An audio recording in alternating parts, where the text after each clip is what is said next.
আমি নিয়মিত নামাজ পড়ার চেষ্টা করি, কিন্তু মোবাইলে নাটক সিনেমা দেখতেও ভালো লাগে, মাঝে মাঝে দেখি।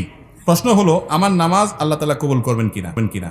ভাই, নামাজ হয়ে যাবে ফরজ যদি ঠিকঠাক মতো করেন, কিন্তু আপনি নামাজও পড়েন আবার নাটক সিনেমাও দেখেন, হারাম জিনিসও দেখেন, এর মানে হলো আপনার নামাজটা ঠিক মতো হচ্ছে না।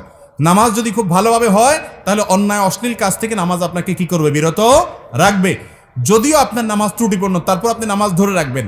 ধরে রাখলে একসময় ইনশাআল্লাহ আপনি এই অপরাধ থেকে, পাপের কাজ থেকে, হারাম থেকে সরে আসার সুযোগ লাভ করবেন ইনশাআল্লাহ।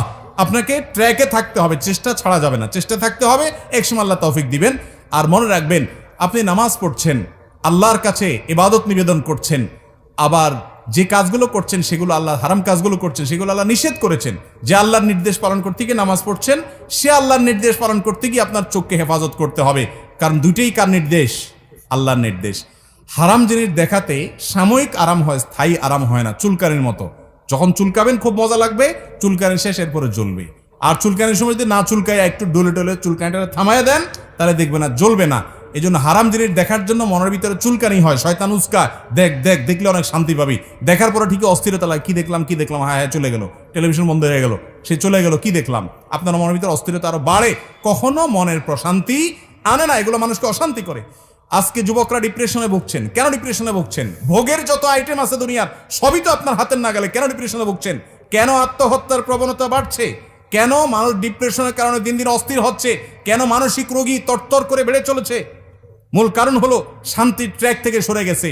শান্তি ভোগের মধ্যে নাই, শান্তি নাটক সিনেমায় বুধ হওয়ার মধ্যে নাই, শান্তি মাদকের বোতল হাতে নেওয়ার মধ্যে নাই, শান্তি জেনার মধ্যে নাই, শান্তি চোখের জেনার মধ্যে নাই, শান্তি দুনিয়াতে ভোগ আনন্দের মধ্যে নাই। শান্তি হলো আল্লাহর আনুগত্যের মধ্যে থেকে যতটুকু বৈধ ভোগ আছে ততটুকু করার মধ্যে। যে ব্যক্তি বিবাহের মাধ্যমে তার যৌন চাহিদাকে পূরণ করে এবং হালাল পথ ছাড়া হারাম পথে যায় না, আল্লাহ তাআলা তাকে শান্তি দেন। যে অশান্তির পথে যায়, হারাম পথে যায়, অবৈধ পথে যায়, আল্লাহ তাআলা তাকে শান্তি দেয় না। এই জন্য একের পর এক দেখবেন চেঞ্জ করতে থাকে তার লাইফ পার্টনার, কিন্তু শান্তি কোথাও পায় না, ডিপ্রেশনে ভুগতে থাকে। আল্লাহর কসম, এই দুনিয়াতে ভোগে আল্লাহ শান্তি রাখেন নাই, ত্যাগে শান্তি রেখেছেন, আল্লাহর নির্দেশ মানার মধ্যে শান্তি রেখেছেন। আলা বিযিকরিল্লাহি তাতমাইন্নুল কুলুব।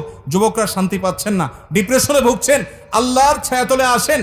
আমি শপথ করে বলছি, আপনি কোরআন হাতে নেন, কোরআন বুঝেন, আল্লাহর সাথে কথা বলেন, নামাজে দাঁড়ান, দীর্ঘ সময় কথা বলেন, সেজদায় গিয়ে আল্লাহর সাথে কানাঘুষা করেন, ভোর রাতে উঠে দোয়া করেন। আমি শপথ করে বলছি, আপনি যে শান্তি পাচ্ছেন, পৃথিবীর কোনো মিলিয়নার, কোনো বিলিয়নার সে শান্তি পায় না, সে শান্তির ধারে কাছেও যেতে পারে না যদি আল্লাহর আনুগত্য তার মধ্যে না থাকে। চেষ্টা করবো না ইনশাআল্লাহ? আল্লাহ তাআলা আমাদেরকে আমলের তৌফিক দান করুন।